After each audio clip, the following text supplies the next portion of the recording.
Hello, if you're just joining us, welcome. You're watching Cheche live on Citizen TV. Today's guest is Franklin Bett, the chairman of the ODM National Election Board. We should have had TNA with us, Onyango Olo, the Secretary General. He did confirm, but didn't show up, unfortunately. So we're exploring the party primaries, the nominations. If you can't hold proper nominations, if you know, they're being called a fiasco, a sham, why should we trust that you'll be able to manage this country effectively? There's a two-way traffic situation here. Nobody should only play on one side. It's like in a bribery. There is the giver and the taker. In this situation, you find the ballot papers are there. It is not the candidate. It is not the presidential candidate who caused the papers to be destroyed. And if you turned around and simply play one side, it would be unfair, because we provided, we supplied. I know the consequences, but I would want to urge everybody to look at it objectively. Supposing they had listened to the instructions. Like even we went to the extent of saying no campaigning in the polling area. I'm grateful. In all these other areas, there was no campaigning. They were even able to tell people who came with their caps. In party flags? Not in party colors, in the individuals, right. Or T-shirts with the individuals' pictures their own. They told them don't come. And it worked elsewhere. So one needs to look at it objectively. And we also need to look at it in terms of what are the manifestos for each of the parties. We in ODM, we have said, we apologize for what could have happened in those areas. We would not want to hide it. Personally, I would say it happened, and we regret that happened. And let us see it as water under a bridge and move on and correct ourselves as we move forward. That is my word to people. Because you cannot, after a child is born and you are dissatisfied with the sex of the child, you cannot say, let us get this child back. It's not. It has happened. So we need to deal with the situation in front. If we were, for example, if we were committed to Raila Odinga, if we were committed to another candidate in our parties, we should not be dissuaded or be persuaded to think otherwise for an event that happened and caused by your own selves. Issues of integrity. Yes. Your candidate, Bishop, he could not go because of decree, because of academic qualifications. And because it's required. What about Chapter 6?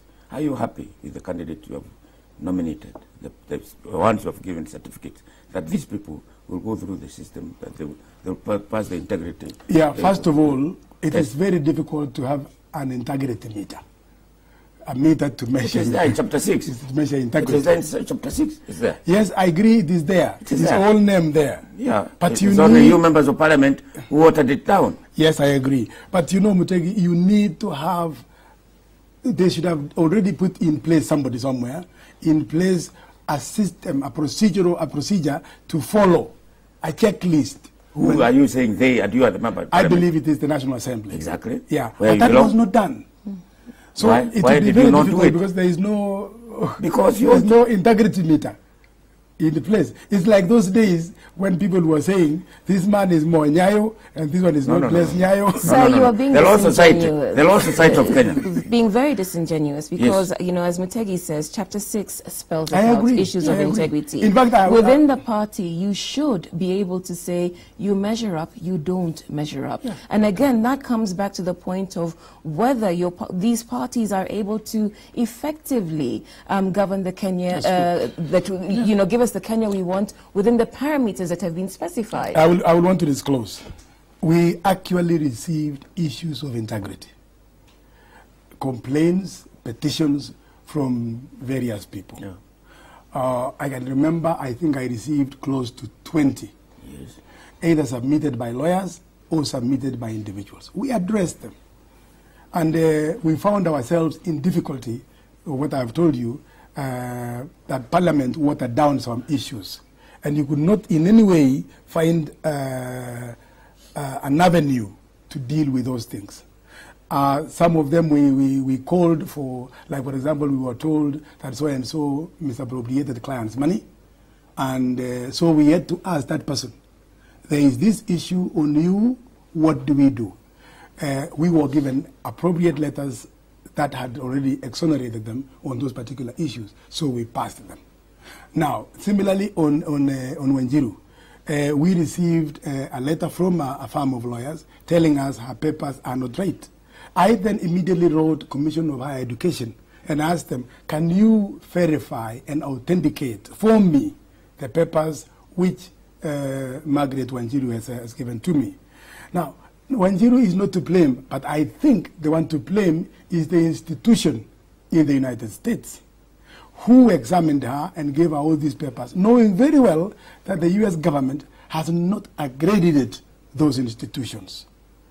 Now, when an institution is not accredited, then the certificate would not be bona fide for recognition in this country. And that is exactly what they responded, that these certificates are not recognized in Kenya because the US government has not recognized the issuing authority. But that alone is okay. What about integrity issues to do with names given to your knowledge? About 500 or so people by the Law Society of Kenya saying these people are not qualified to be leaders in this country. And they quoted various government institutions that blacklisted them, like the Public Account Committee, Public Investment Committee, all the reports that have been done by government and shelved, that these people charged this person when he was permanent secretary, he did this. When he was minister for roads, like Bett, he stole this money. So he cannot hold public office. And they have said it. Why would you not look at that and say, why would you not look at that and recognize and respect what the Law Society is saying?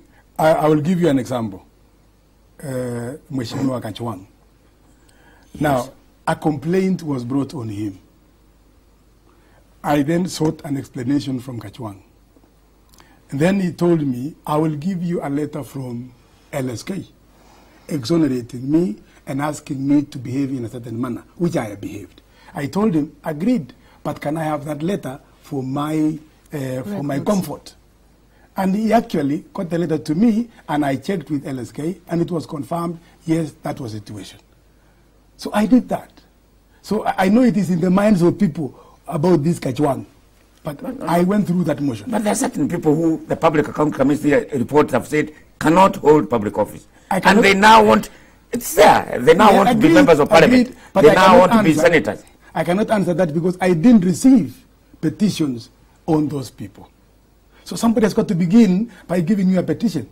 I cannot start saying Mutegi has integrity issues and somebody has not raised it for me.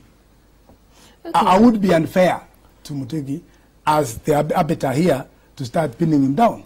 Okay, several of our viewers who are watching us are still not very clear about the direct nominations that you gave and the justification for them. You did explain that I believe Jekayo Midiwa petitioned and you found that you upheld his... that is the appeals board. Yes. The appeals board upheld. Yes, so, you know, so his grievance was upheld. But several of our viewers are asking about the nomination given to Professor Anyang' Nyong'o.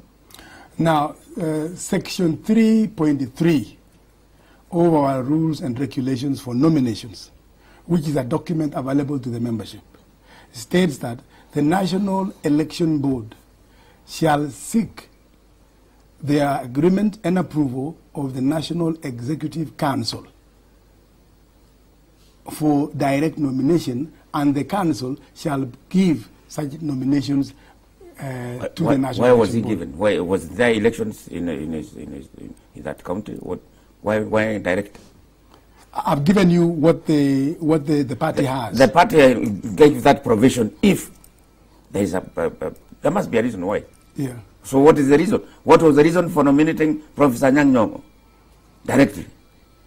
Because it's in law. Yes, but wasn't there election in his county? Let me tell you. All those constituencies had very poor elections. There was no election in Kisumu? Okay. Sorry about that. The elections were interfered with In Kisumu? by several forces Yes. in Kisumu.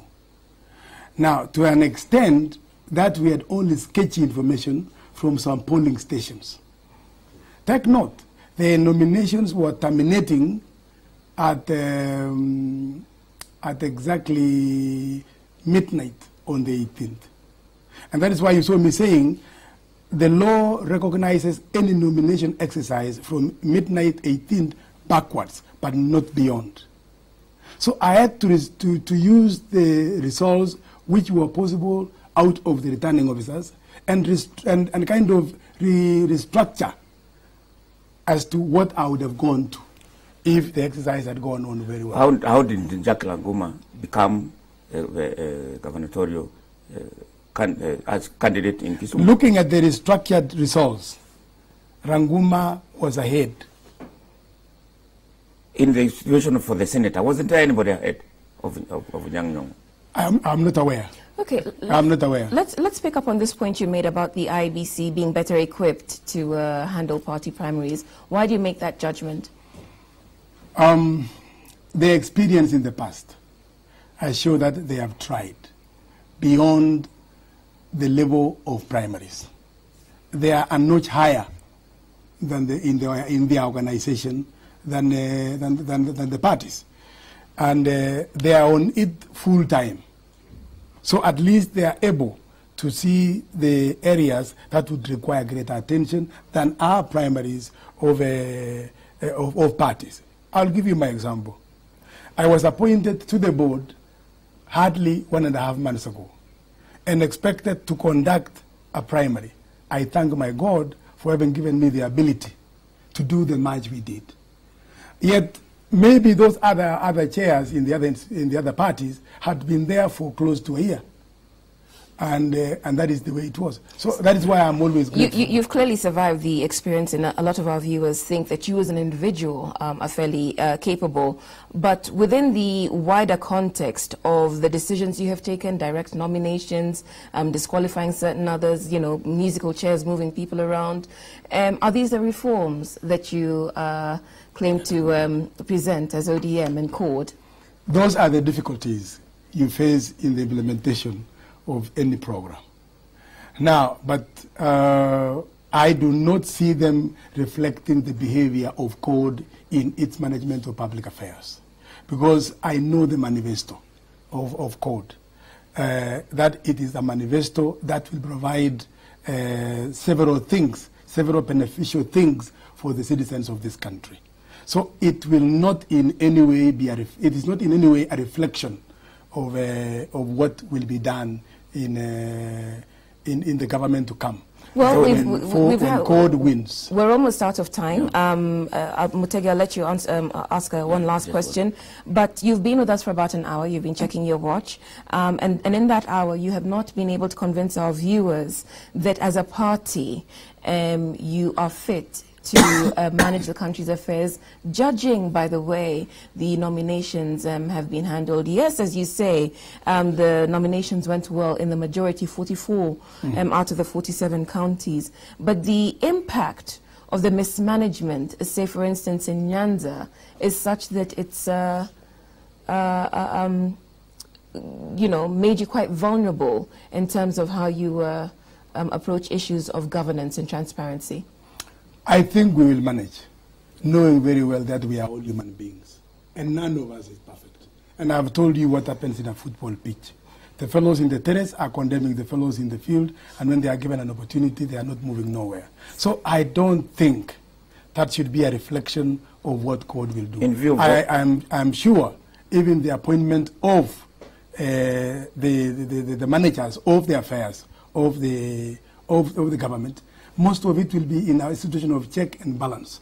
All the cabinet secretaries will be brought to Parliament for approval. I want to believe that Parliament will exert its energy objectively in looking at a person. Unless it's not like the 10th Parliament.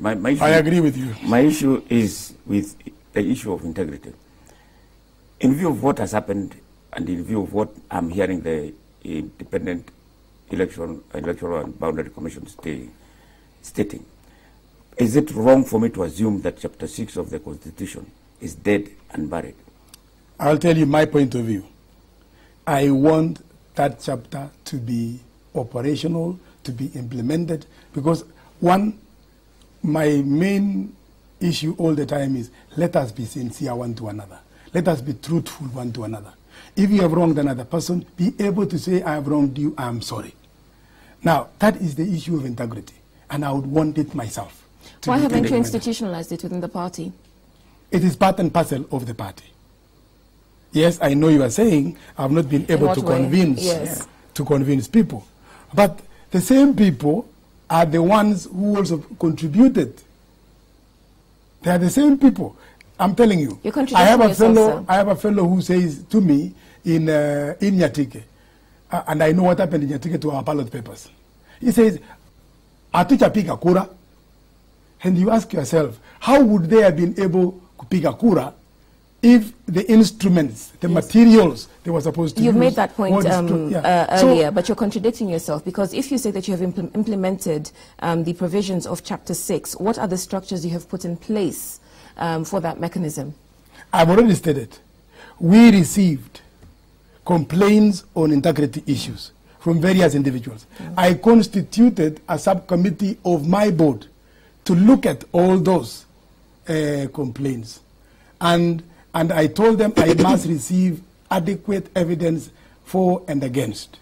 That's very different, setting up a committee to handle complaints, from instituting a mechanism that your nominees have to submit themselves to in order to qualify to participate in the process. Do you see? One is reactive, the other is proactive. That's why I was saying Parliament should have provided a checklist on issues of integrity. It does in Chapter 6. No, but the details to it. Yeah, the details were mutilated. Yeah, were mutilated. Yeah. Because if you are looking at a patient and you don't have what do you say, the thermometer. Yeah. I mean, yes, somebody is saying my temperature is I feel is higher than usual, but you have to have some instrument to use to confirm that situation. And that's the business of the party and the business of Parliament. I agree. To create the thermometer. I agree. Yes. Okay. That was not done. So I believe this Parliament coming in, will sort out those things, and I believe in the next election we will be better off when I will myself be canning for the presidency. Okay, we've been on extra time. Do you have any final question? Do you have a final word, sir? What I would want as my final word, I want to urge all Kenyans across the country. Let us be tolerant, let us be patient, let us be peaceful. Above all, let us respect instructions that would be coming out of IEBC. If IEBC is saying don't do this, let us comply. And let us appreciate the concept of asiyekubali kushindwa si mshindani. Moja akishindwa, let them respect that I have been defeated. And if you are not happy with it, I believe the reforms in the judiciary are adequate enough for any person to appeal to. Thank you very much. Thank you very much, sir. That's where Cheche ends this week. Thanks to our guest, Franklin Bett, the chairman of the ODM National Election Board. We should have had somebody from TNA, Onyango Olo, here, but he didn't make it, didn't apologize, didn't tell us why. So that's quite unfortunate. But our thanks also to panelists, Mutegin Jao of Citizen TV. I'm Udwa Kamimo. Enjoy the rest of your week.